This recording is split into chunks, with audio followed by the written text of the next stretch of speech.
দেখি তাতেই ভাতটা পেট মরমর করছে। দিচ্ছি দাঁড়া। তাড়াতাড়ি তাড়াতাড়ি দিয়ে খাবে আজকে? সবিন দিয়ে। একদম ভাত নামিয়েছে।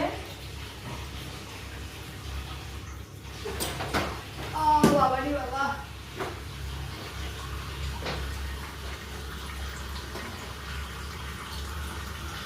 পুঁটি মাছ কাটতে জানো না? শিখি। এবারে ভাতটা তুই বার এসে। আমি পারবো না, নিচে পারো। কেন?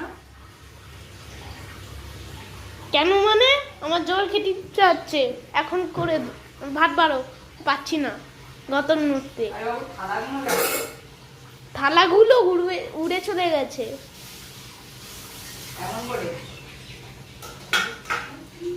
এরকম করে উঠছিল। হ্যাঁ চলো এখন ছেলেকে ভাত দেবো। টাটা বাই বাই, সবাই ভালো থেকো, সুস্থ থেকো, গরমে একটু ঠান্ডা জল খেয়ে।